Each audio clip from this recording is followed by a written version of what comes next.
Hey, everybody. Welcome back to the Find Out podcast. We got a full crew here today, and we've got a very, very special guest. And we're going to be talking about a new, exciting project that we're working on that just came out today. So I'm going to introduce the one of the YouTube's biggest progressive stars, Tyler Cohen, is with us today.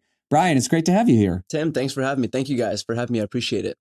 Cool. Well, it's great for you to be here. I want to hear from you. What is this big announcement that we just made today? Yes, I'm super excited about this. This is our big Yes on 50 event. It's called FAFO 50, Fuck Around Find Out 50. So there's an amendment that's going to be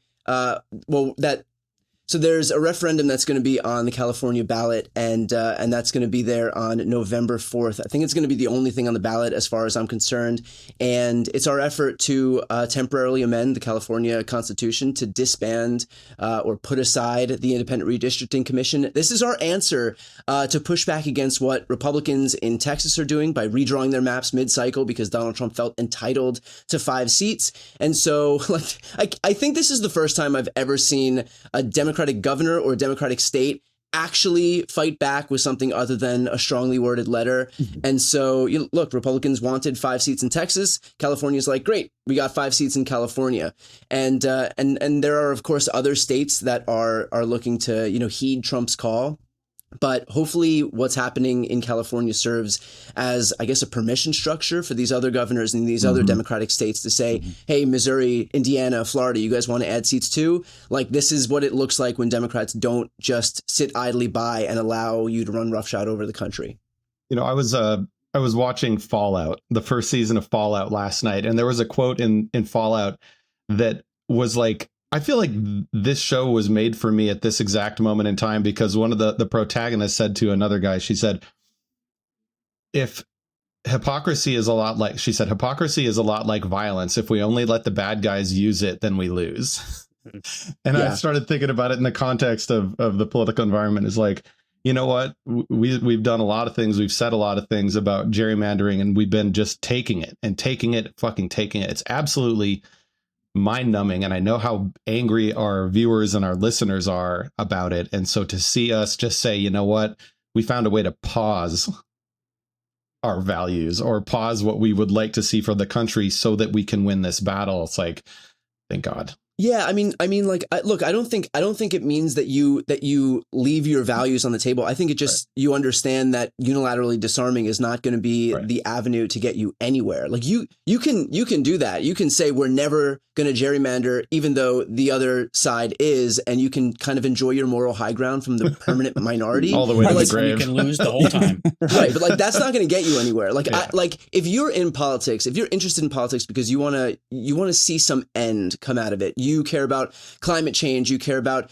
Gaza, you care about healthcare, you care about abortion, you care about unions or a livable wage, whatever it may be. All of that relies on actually being in power to see something done.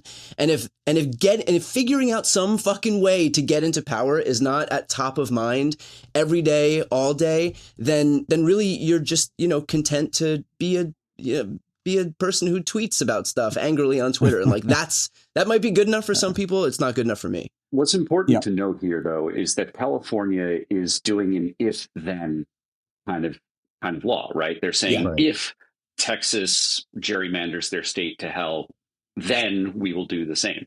If they don't, then California doesn't. And I think that we're going to, as creators across all these apps, we're going to have to do a lot to educate people on this, because the Republicans are going out, leafleting neighborhoods throughout California, trying to convince people that California is out to take away your rights. And people don't understand, like, no, this is to balance the power the way that our Constitution was designed to do. Yeah, it's there's a guy named Charles Munger Jr. Who is leading this effort. That's his father was the longtime business partner of Warren Buffett. Warren Buffett, yeah. Yep.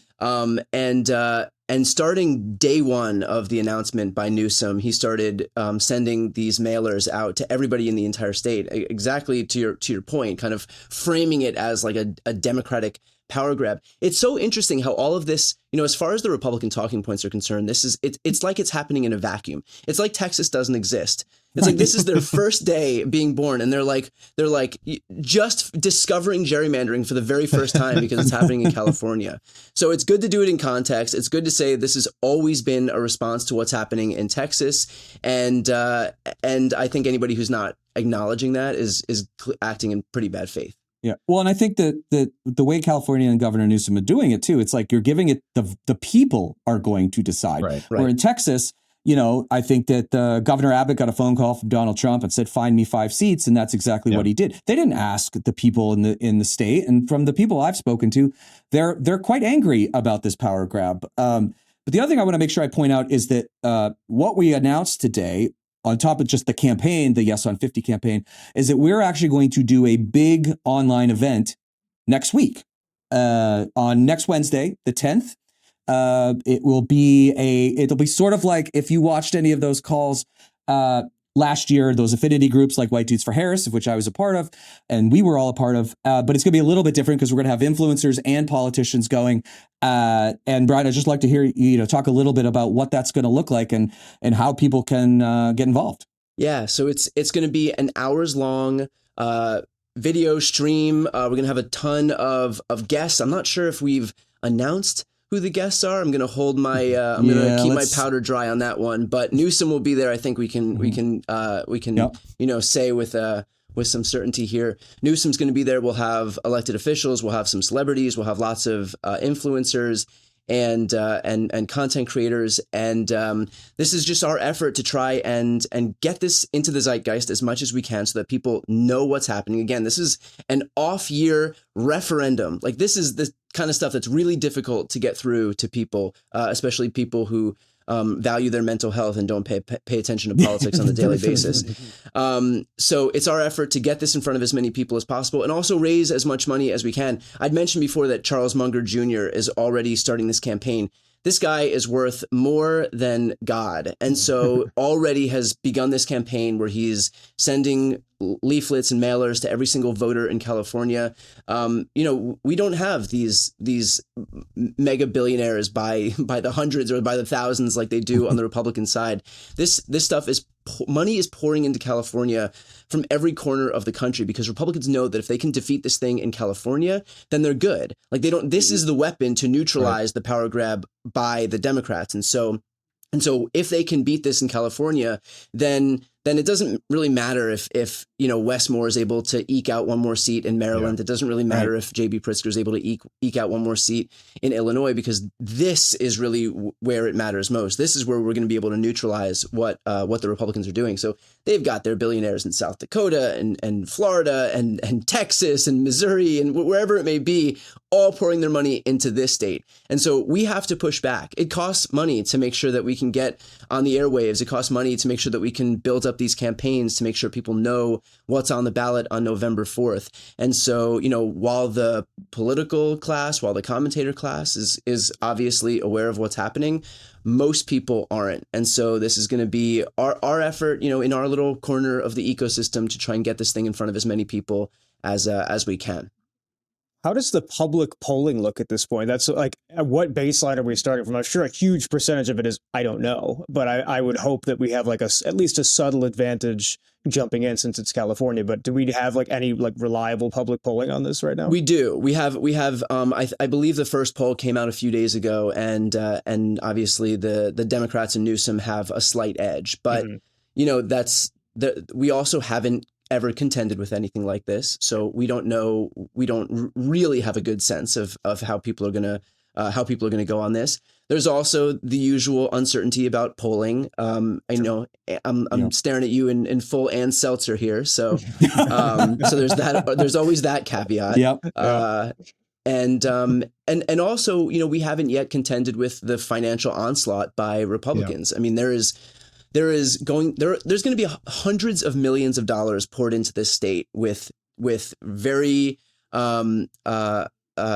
undiscerning disinformation campaigns trying to convince people about all of the bad things that are going to come out of neutralizing Texas's power grab. So all of that is kind of a big unknown. But as of right now, I mean, luckily this is happening in California. This is the country's big blue liberal bastion. And so we have we have an advantage here, but it can easily slip away. I think the other thing is this is a chance for them to hamstring Newsom coming into 2028. And right now, I mean, he is the whole Democratic Party. If you're just a regular person off the street and you're saying like, who's the leader of the Democratic Party? I mean, Newsom is 100% going to be at the top of that list, and it'll still only be 27% of respondents, but he's leading all of the early primary polls. And that speaks to how important it is to Republicans to win this, because if they can score a symbolic victory over Newsom in his home state, they will have they will have prevented additional losses in the House, while also doing maybe irreparable damage at a critical time in momentum for the leading voice for Democrats. Yeah. I could not have said that better. They can really kill two birds with one stone here. They can entrench permanent minority rule in the House, and they can also really cripple I think according to polling right now, he's the top contender. And granted, we're 3 years out and anything can happen. But cripple the top Democratic contender. I mean, they really live to vilify or boogeyman popular Democrats. I mean, we've spent decades watching them do it to Hillary Clinton and Nancy Pelosi and any popular Democrat who they view as like, the boogeymen for the left.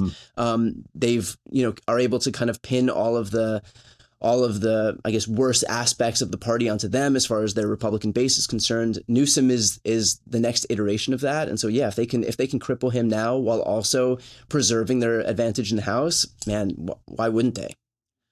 Yeah, and I think it's really great what I would say. And first of all, we should say, if you want to RSVP for this event, which is really, really important for you to do, please go to FAFO 50. So it's fuck around, find out. So FAFO and then the number 50.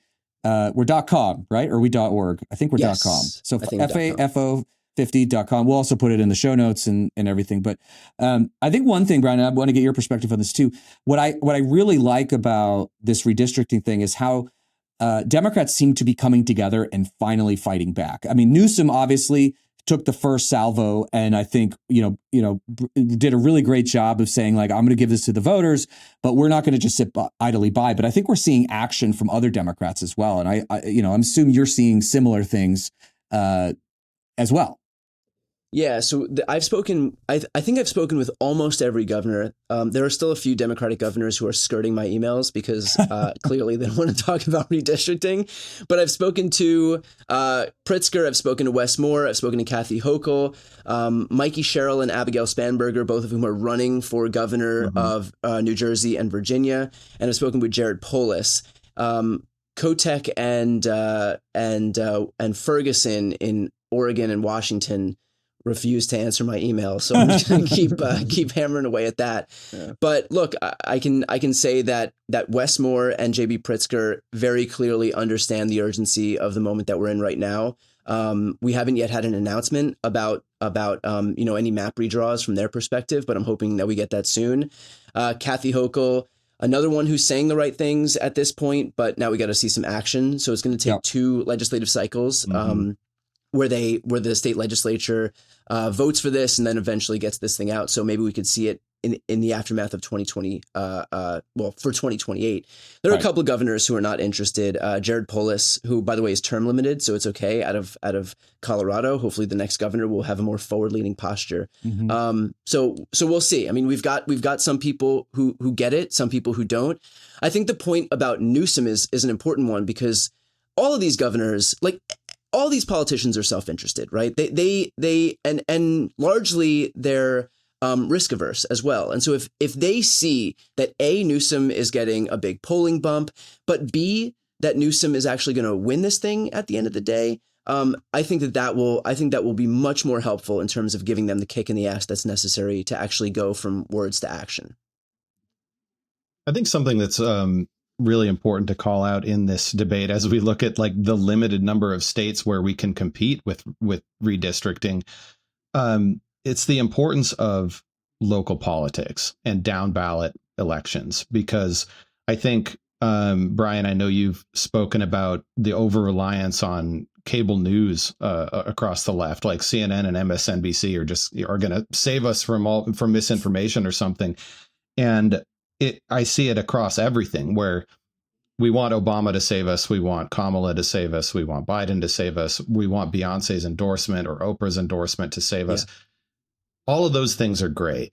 But what really matters is fighting Republicans where they've been fighting us without any resistance for decades, my entire life, which is state legislatures. There are so many solid red, like super majority red state legislatures. And I think part of it is because we're thinking, well, we have Obama and Beyonce and Oprah on our side, so maybe I don't have to pay attention to the down ballot stuff. How do you see grassroots in the media and what we're all trying to do, grassroots in elections? What do we need to do there? Yeah, I think this is such a great point. And I was actually just having a conversation with some folks about the Pennsylvania legislature a few days ago. There is like a very top-down approach that Democrats take to their politics, and that is completely backwards, literally and figuratively. Like we need to take a bottom-up approach, and that starts at like these state legislatures and understanding the significance they have in terms of being able to redraw their maps, which then in turn impacts how we can, how things go in terms of the maps and the congressional delegations. Republicans understood that 15, 20 years ago. Democrats didn't. To your point, like we're like, oh, we've got Obama, we've got Oprah, we've got Beyonce. How could we possibly go wrong? But if this last election cycle was a testament to anything, it's that approach isn't going to cut it anymore. And so, like, I know that people will get mad at our Democratic, like the leadership and the DNC, like the idea that we are pinning all of our hopes on Democratic leadership and the DNC already unto itself is so misguided. Like, we should spend no amount of time thinking about Democratic leadership and the DNC. Like, that's not where people are looking for any of their answers. This is going to be at like, we need people, we need content creators, we need candidates, like grassroots folks. That's where all of the energy and enthusiasm in the party is. And like, that's where we should be focusing our attention. That's where we have the biggest input. That's where we can actually do something. The DNC is a fundraising arm of the Democratic Party. If we are relying on the fucking DNC to like swoop in and save us, then we are so fucked, basically, because that cannot be the answer. Like, leadership cannot be the answer. It has to be where we can have some impact. It has to be, people like you guys who have the ability to just talk to people, and people trust you a hell of a lot more than they trust politicians or certainly Democratic leadership. And so that's how I've been thinking about this a lot more, is like we have candidates now who are able to excite the base a lot more. I think that we need a 2010 style Tea Party wave in the Democratic Party. When we kind of have this meta conversation on the left about the Democratic brand being bad and how we can fix it, the brand is a reflection on the people. And so until we get better people who understand the urgency of the moment that we're in, people who are not looking to who are not looking to rely on this strategy of writing strongly worded letters, people who don't think that the way to do politics in 2025 with this MAGA Republican Party is to like defer to our friends on the other side of the aisle and offer them goodwill in hopes that it'll be reciprocated. Like, that is such a Democratic Party from a bygone era. Right. And it's not only unproductive, it not only gets us nowhere, but it actually pushes pro-democracy folks away, because it's such an impotent, feckless way to go about doing politics. And so the way to fix the brand is to replace those people with a whole swath of new people who get it A, who get like the fight that we're in right now, and B, actually stand for something affirmatively that's not just kind of deference to people on the other side of the aisle who will never reciprocate any goodwill being handed over by Republicans. And we've got a lot of really, really exciting candidates. Graham Plattner out of Maine is a great one. Like I interviewed him right after he announced, and man, I mean, that's where it's at. Like that's where the energy is. We've got a couple of really great candidates out of Michigan. We've got Abdul and Mallory. So Texas is an exciting place to watch. James Tallarico is like a young, new, exciting candidate. And so we've got people all across the country that I'm really stoked to see. And also at the same time, I think it's also worth mentioning, like Jerry Nadler announced that he's stepping down because he's like 75 years old. Jerry Connolly is obviously, died, but like he's not going to be running again. But like there's a whole wave of I think Democrats who are recognizing whether inadvertently or not that generational change is desperately needed in the Democratic Party. And so between these exciting candidates who are running and the candidates of a bygone era who've decided to step down, I think that's something worth having some hope over as we head toward 26. I think what's been made clear here is that Democrats are finally figuring out that the attention economy exists and we have to play in this battle space. That is what has made Gavin Newsom, as goofy as everything he's doing online may seem to someone who's not on social media, like it does seem objectively goofy. He is playing in the same battle space that Donald Trump has been dominating in for 10 plus years. Yeah. And this is the value, I think, of bringing together people for this FAFO 50 fight. Like it is showing that we, who are just regular people, the five of us didn't even use TikTok a year ago. Like we're all brand new to this, right? We just felt like it's time to fucking step up because we realized it. Like if we don't get on these fucking social media apps and start pushing the right kind of fight, then no one's going to fucking do it for us. Yeah. I think the Newsom thing is so important to point out because there are two ways he could have gone about doing this. He could have just done the tweets and gotten a lot of attention and banked them for some, impending presidential announcement, or he could do the tweets, get a lot of attention and actually point that towards something that's virtuous and noble, which is this fight. And like good on him, because so often it's like you get a lot of attention and all of a sudden you start sending out fundraising emails that you'll bank for some texts. The fucking text that everybody gets. But like, he did the goofy thing, got a lot of attention, figured out how to optimize and exploit this media environment, but then put it towards something that's actually useful and didn't just like bank it for some run, 18 months from now. So I think there's a way to do it that like, yes, it is it's kind of like, taking advantage of an unserious way to go about like, dealing with the online space, but then very much leveraging that for something that's important. Yeah. And I one thing that I thought was really good in the Jerry Nadler, retirement announcement, which I give him real kudos for kind of reading the room and realizing that it's time to pass the torch. But what was actually a great line was, so Scott Stringer lives in his district. He used to be the comptroller in New York City. And they asked him if he was going to run. And he had this great line. He said, I think we should have people in Congress who are fighting for Social Security, not on Social Security, which I thought was a great line. And of course, it's not 100% across the board. But I think the tide is turning. And, I think, as Chris mentioned, the rise of people, not just like we're one of many, but like people who are standing up and basically saying like, this is affecting me at home. This isn't about DC. This isn't, this is something that we all can stand up and have a voice for. And I think, Brian, you have also led the charge on getting a lot of people to stand up and use their voice and helping them. And I think that has been a tremendous value. And I think that's why the FAFO50.com please RSVP, is going to be so successful because we're all working together, and Democrats have never done that before.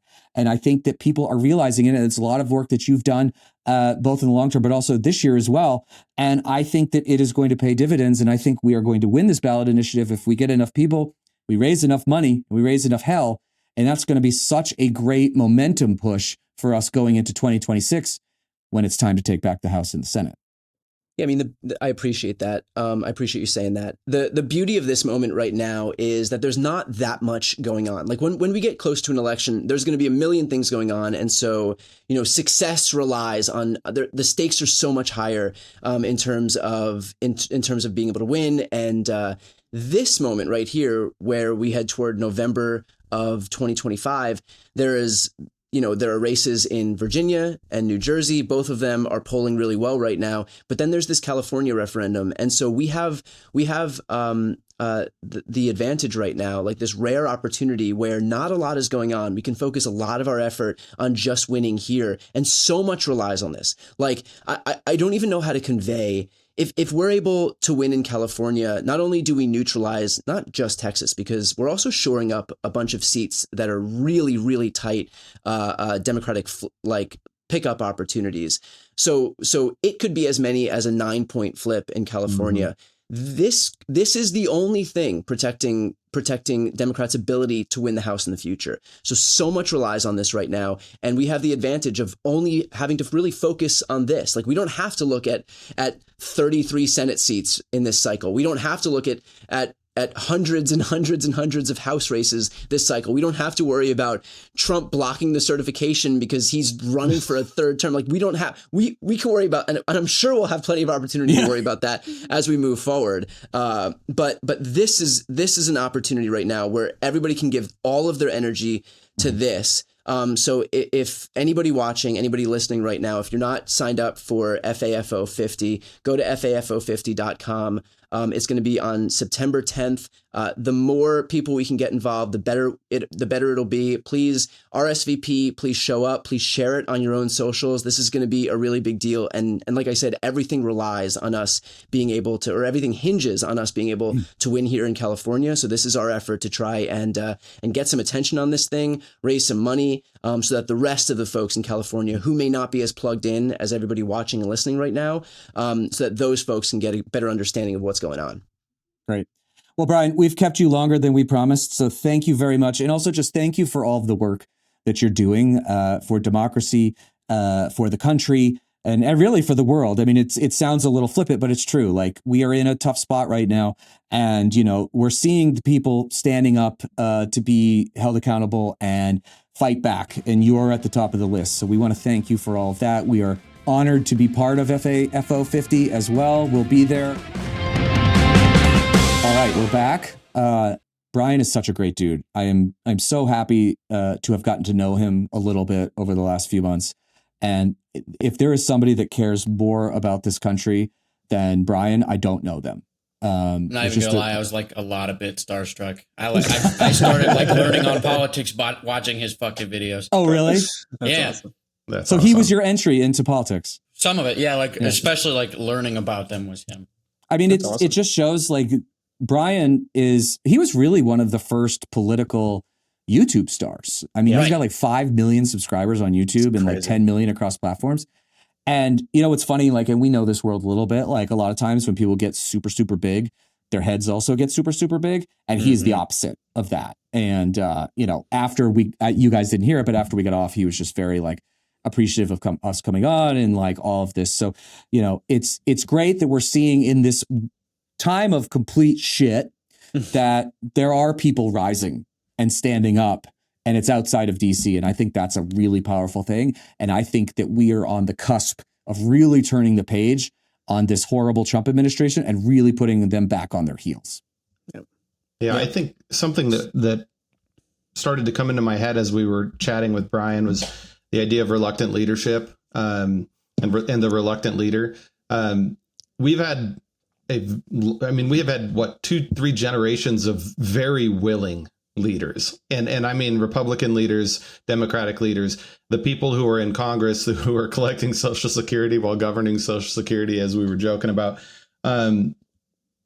they are willing leaders. They are people who sought out power. They, they were the class president, and then they ran for office. And it's just been this fucking people. I've never met anybody who was the class president. I knew it. They're all dickheads. I wasn't class president. Wait, are you saying I'm a dickhead? No, you're a class factotum. I was the class treasurer. Still elected. I can see that. I was a C student. I didn't think that went away. I think you're just lifetime class treasurer, right? No, I am, but our class president, who is now the city manager of our hometown, is handling all the finances because I'm so far away. He's like, oh fuck it, I'll do it. Tim's not going to pay attention to this. So what kind of finance is there still involved without class? I mean, what, it was like 50 years ago you graduated, I grew up in a town called Bath. They're going to go to Chuck E. Cheese for their 60th anniversary. No. So Bath, Maine, which is Morse High School, the home of the shipbuilders. We have the oldest continuous hold on. Shit. The oldest continuous alumni association in the country. So really? Yes. So what do you do? Sounds like something a treasurer would know. We raise money. We raise money for scholarships for that's cool. That's kids. The kids cool. At Morse. I rescind my criticism. Yeah. See, you guys were ready to pile on, and then I told you a good thing that we're doing. And also, shipbuilders is not a bad nickname. It's an awesome nickname. Cool. We've actually won some awards. Is that like your town mascot, like your team name, the shipbuilders? Please say no. No, my high school's mascot. Yeah. But I grew up. Is that the mascot? Yeah.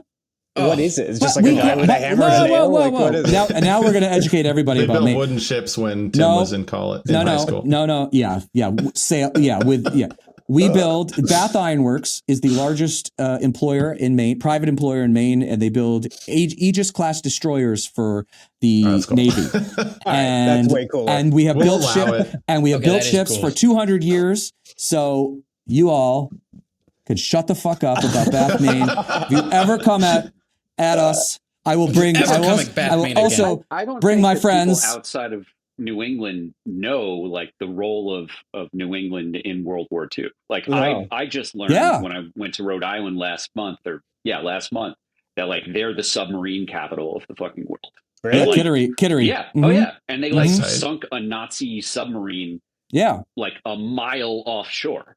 Like, wow. I think after the war actually ended, it was. Is that the one they've got on display in Chicago? Whether this submarine had like received orders to like, hey, the war's fucking over, go home. They started shooting at people in the fucking harbor, and like I think they were the last American sailors to sink a Nazi submarine. Also, cool. BIW, Bath Iron Works, in World War II was building from scratch and launching a destroyer every 2 weeks. Wow. That's pretty cool. And now they make, it's like 3 or 4 per 4 years or something like that. Anyways, Bath is the best. Don't shit on it. If you hate Bath, you hate freedom. Okay, so you hate America. Like so all high school class treasurers can still do cool stuff. But the point being, because we started this with there was a point somewhere back there, like 45 we lost the plot big time. The people who I found it. The people who always want power, they find a way to chase power and to usually get power when everything's fine. Sure. But when we get ourselves into a time like this, and the people who never wanted to be in front of a camera, Zach, you and I were talking about this the other day. People who don't want to be in front of a camera, you have to pee 17 times, you get a fucking panic attack, but you're looking around and you're going, everyone else is fucking terrible. Nobody is saying what has to be said. Nobody is doing what has to be said. I guess I have to fucking do it, and I hate it. I hate that we got to this point where I have to do the thing that is terrifying and that I think I'm shit at, but I'm going crazy, so I got to leave my fucking house and I got to do something. That's what made every single one of us pick up our cameras a year ago, not to take this on us, but this is the conversation, where I was going in my head with Brian, is like a new thing is happening because it has to. And that's the only reason why a new thing is happening. We have to trust that will yield results, and it will yield durable leaders. Like I think we're going to have generational leaders come out of what's happening right now. Sure. And those people are, they're running for little offices right now. They're raising money. Their friends are telling them, like, dude, you need to fucking do something with this. Because, we hear this with our content, with what we're trying to do here. you know that Gavin Newsom was being told that. Somebody was saying like, dude, this is an opportunity. You got to fucking do it. And he was the most prominent person to jump at it. But that's happening 1,000 places all at once across the country. And I'm here for it. I mean, we've said it. I think you've just like put your thumb on the reason why I am a perpetually fucking angry person. Like since I was little, like fucking Boy Scouts. I was a Boy Scout when I was a kid. I guess 12 or 13, you go from Cub Scout to Boy Scout. And like, I ended up being the leader of my fucking troop because no one else would fucking do it. Right. And I was like, Jesus fucking Christ. Like, we all like camping. If we want to go camping, someone needs to fucking like make some plans. So at fucking 13, I'm like, all right, motherfuckers, whatever. Like, let's fucking do this. And I feel like I've repeatedly found myself in this founding fucking nonprofits. Like, I've founded 3 nonprofits in the last 10 years. I never wanted to do any of this shit. That shit is thankless work. It is thankless work. Sucked. Underpaid, overworked, hard to prove results. It's very difficult, but shit has to happen. Yeah. Rich, and the truth is like, I feel like every fucking time there's like a friend there who's like, just do it. Yeah. Get in there. No one else is going to do it. Come on. Well, sorry, that's a lot of cursing. I'm just very angry about several things. You're channeling your inner Luke. But I think I want to go back to something, Rich, you were saying about leaders like stepping up. I mean, Graham Plattner is a great example of this. I'm going to stay with Maine. Yes. God, I want to talk to him. You're really the way life should be. Dude, the way life should be. Vacation land.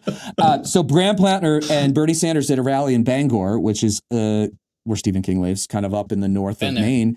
And they were in a 4,000 or 5,000 seat stadium this weekend, and they filled it. And there's really something happening there. And I have to think that Susan Collins is terrified. And I think she was worried about Janet Mills, the governor, jumping in. But I think Graham is the guy that you should be 100%. Afraid of. An oyster farmer who also speaks like a progressive should speak, but looks like an oyster farmer, which looks very similar to a lobsterman, which is very appealing in Maine. And if you go watch his speech from this weekend, that's the roadmap, I think, to win, not necessarily to win in places like New York, but oh, sorry, Brian's texting me. Sorry, I'm getting distracted. But not necessarily in liberal places, but like this is, I think, for red areas, this is like these people are standing up because they're like, fuck it. Like this is, no one else is going to do it. Brian did this with like everyone after the Kamala lost, influencers, podcasters. No one stood up. You know who stood up? Brian stood up. We stood up, and a couple other folks stood up too.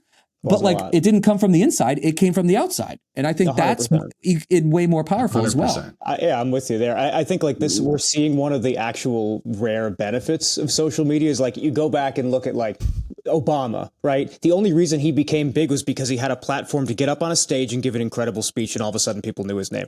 We have that stage right in front of us with this phone all the time. That's why you get people like Graham Platter to come out there, because like that dude wouldn't exist if it weren't for social media. That movement wouldn't happen if it weren't. You're waiting for the DNC to pick the guy and to run and help you and give the money, and it's Janet Mills. And I think that whole second tier, like the perennial candidates who are kind of like always right at the cusp, but maybe they were a thing and they're trying to be a thing again, or they're trying, like, I hate to say it, but a lot of those individuals, they still feel like they're part of the status quo. They feel like they're part of the old system. A lot of those individuals are going to either have to lose, or they're going to have to just take one for the team and just allow this next wave of these reluctant leaders to step up. Because this wave of people, they are fucking furious. They are frothing and they are chomping to get in there and not just get elected and get on the payroll and get a career, but to break things and fix things. Right. And to be clear, I think Governor Mills has been a great governor, but she's 100%. 77 years old, and she's a very bipartisan governor. I think of all of the states, Maine was one of she led Maine. I don't live there anymore, but led the state very, very well. But she's also not a strict partisan that's really ready to really throw a punch. And I think like we are looking for people, more Plattners, I think right now. Right. And you're right, because they're furious because Donald Trump and the Republicans have been screwing them for decades. And it is, and these guys have had it. And I think it's great. And I think it bodes very well for next year.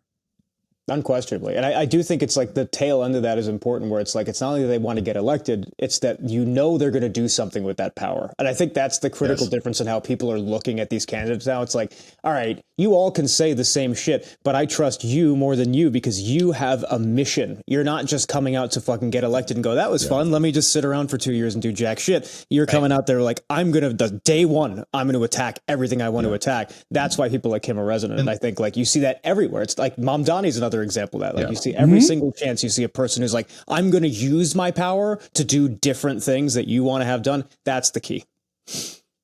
I think what I like about Plattner so much, and saying this as a veteran who has seen the DNC every fucking 2 years be like, veterans are going to get us out of this. We just need to elect veterans.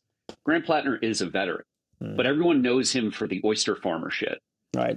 And like that, I think actually speaks to people. Like this is a guy who didn't do his fucking 4 or 6 years like JD Vance just so he could use it as a fucking bullet on his resume. Right. Like Plattner is a dude who's like in the community. He's doing the fucking work. He knows what it's like to be blue collar, to be, paying fucking bills. That is not the solution that has been put forward by the DNC. This guy is different. He's authentic. And he is, I mean, again, on the Maine stuff, but like, he is Maine. Like, there is no ifs, ands, or buts about it. Susan Collins has essentially lived in DC for the last 30 years. She goes home on the weekends. She lives in DC. And, her shtick, which is this, like, I'm a moderate, which is the biggest crock of shit that any politician other than Donald Trump has said to their constituents, because she is a right-wing ideologue. And Mitch McConnell lets her vote against the party when he knows he has the votes. And that's the key here, folks. If you're in Maine, ask yourself, when was Susan Collins the deciding vote to vote down something on the Republican side? And you can't do it. Never. You cannot do it. And that's the myth that she has perpetrated. And I think he has been hitting her on that so hard because it's true. And I don't know why 6 years ago, the Speaker of the House, Sarah Gideon, ran. She didn't do that stuff. And she lost by 8 points when Joe Biden carried Maine. This guy is not going to step down. He's not going to back down. And Mamdani's the same way. They've been throwing shit at him. Like, all these billionaires have been funding Oppo research on him and then leaking it to the New York Post. And it's the dumbest shit you could ever see. He just laughs at it. And like, these guys are showing the path forward. Yeah, 100%.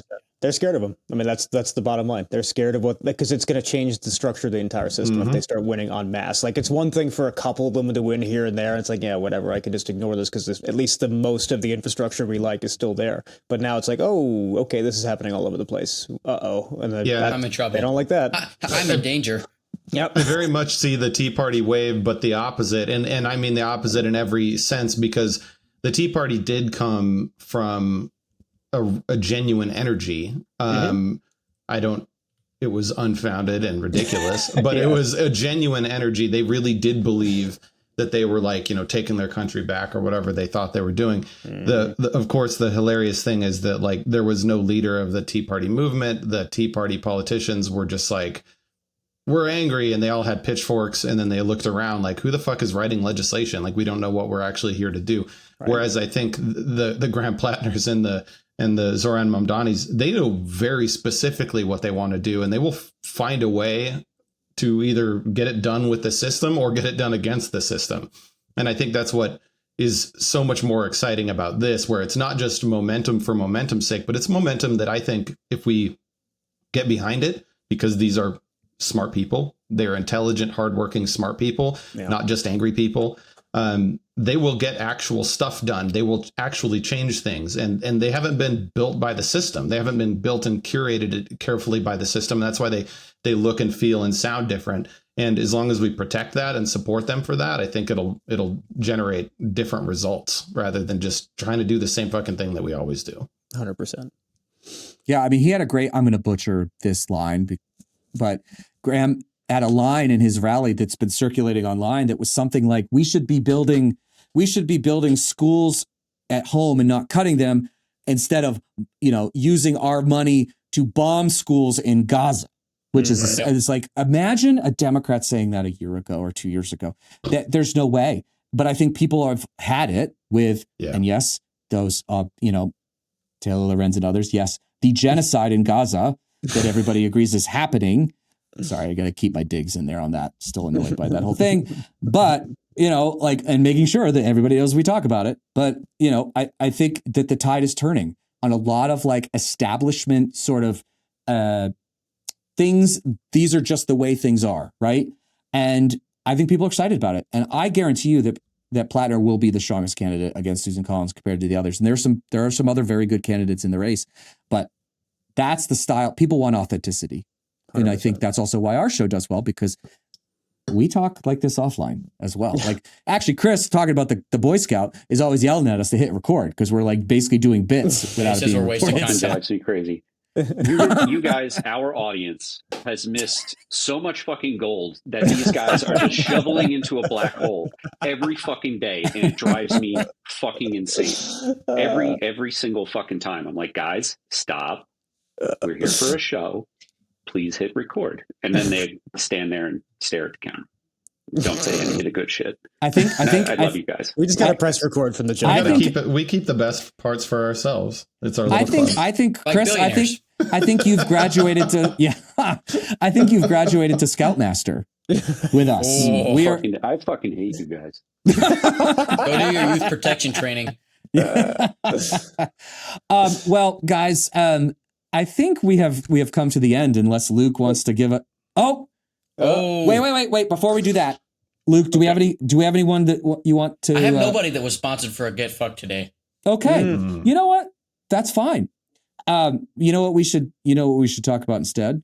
That our merch. Ooh. And how beautiful it is. Very valuable. Chris is modeling one of our more classic looks. I have our Find Out Tree. Zach and Tim are matching. Twins. You've got it on too. Look at that. Well, why aren't you? Wait a minute. Luke and Rich, why the hell are you not wearing merch? I washed mine yesterday. Or wore mine yesterday. It's in the wash today. Rich, what's your excuse? Yeah. Okay. You know what? More for our audience to buy.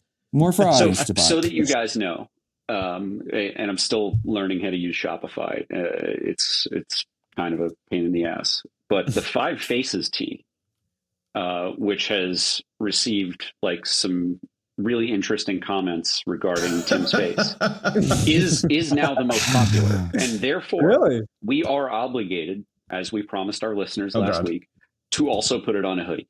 So, okay, nice. Okay. The audience has spoken. We are going to put can I make some on hoodies. Can I make some tweaks before we do that? No, I think they've shown us what they like. I'm joking. I think it's fine. My wife was shopping on our site last night, and this is why I don't have anything yet, is like decision paralysis. But we just lost Luke. He just hates our merch that much. I was going to put it on. He's going to get it out of the laundry. We were scrolling, and she looked at the Five Faces one, and she started laughing out loud, and she goes, "I think I have to get this one."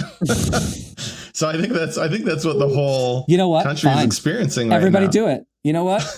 That's fine. It's a good one. I'm looking at it right now. I mean, Chris looks the best. Being on camera, I can't wait until I see someone on the street and I get to say, "Who's that really good-looking dude on the far left?" I'm just me. I'm just like your mom. We both think you're beautiful. Oh, thank you. She actually bought a shirt last night. Speaking of that, I don't know if I don't know which one she probably got the faces because you know what it is. It's the frilly thing around your neck. That's it. It makes you look like an 1800s clown or something. There's just the outfit like is a jester. The face is fine. It's the frilly neck thing. I kind of think the whole picture is not fine. Like I think there's like several layers of awfulness. It's like a layer cake of shit. Well, mine doesn't even look like me. I wish I looked like the guy that is supposed to be me. Yeah. I think Chris's is the best. There are almost 40 of Tim's faces out there in existence. By the way, I finally figured out how to get the items sold by volume. So there's almost 40 of Tim's faces walking around this beautiful country of ours. Well, I think they're going to be at least like 42, 43 by the time I'm done with my shopping. Luke, cart, so. I was guessing that you were going to get your merch because that's why you dropped off, but I guess no, my fucking internet shout out. I am Mediacom can get fucked. There's my get fucked. Oh, there you go. There we go. We did. There we go. Well, Folks, if you want to add to those numbers, which I'm perfectly happy with you doing, you can go purchase our merchandise at findoutpodcast.com. There's a merch button if you're on desktop. If you're on your mobile, just click on the 3 little lines. That will pull it up. Also, if you want to subscribe to the pod on Substack, we're at findoutpodcast.substack.com. Don't forget that our merch is all union made and made in America as well. So please go check that out. Otherwise, please go sign up for FAFO50.com to reserve your spot today for the call next Wednesday, the 10th. And until then, thank you all for listening, and we'll be back soon.